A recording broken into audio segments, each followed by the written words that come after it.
The most difficult thing is the decision to act, the rest is merely tenacity. The fears are paper tigers. You can do anything you decide to do. You can act to change and control your life, and the procedure, the process is its own reward. The most effective way to do it, is to do it. Women, like men, should try to do the impossible. And when they fail, their failure should be a challenge to others. Never interrupt someone doing what you said couldn't be done.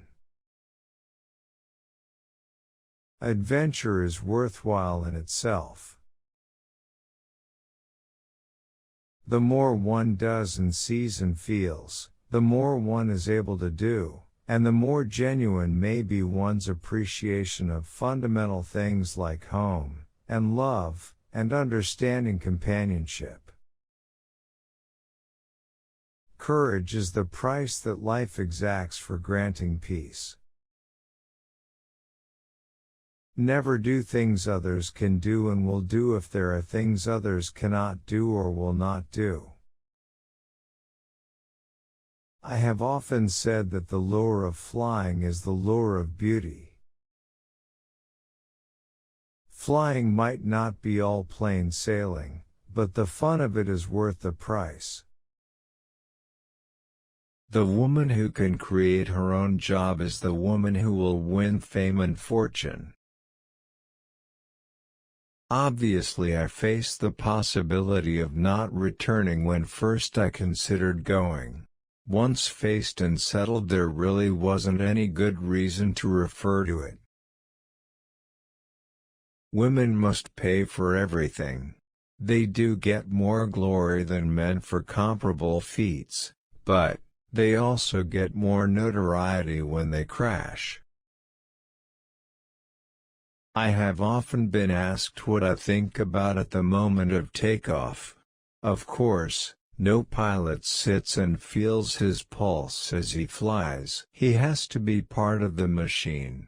If he thinks of anything but the task in hand, then trouble is probably just around the corner. There are two kinds of stones, as everyone knows, one of which rolls.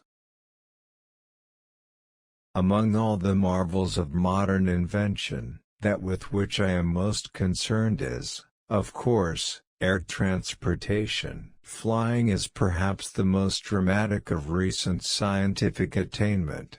In the brief span of 30-odd years, the world has seen an inventor's dream first materialized by the Wright brothers at Kitty Hawk become an everyday actuality. Better do a good deed near at home than go far away to burn incense. In soloing, as in other activities, it is far easier to start something than it is to finish it.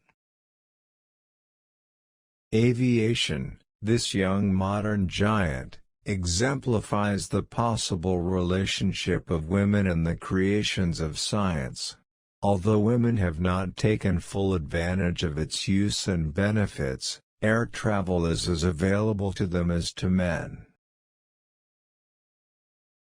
Mostly, my flying has been solo, but the preparation for it wasn't. Without my husband's help and encouragement, I could not have attempted what I have. Ours has been a contented and reasonable partnership, he with his solo jobs and I with mine. But always with work and play together, conducted under a satisfactory system of dual control. Aviation offered such fun as crossing the continent in planes large and small, trying the whirling rotors of an autogyro, making record flights. With these activities came opportunity to know women everywhere who shared my conviction that there is so much women can do in the modern world and should be permitted to do irrespective of their sex. There is so much that must be done in a civilized barbarism like war.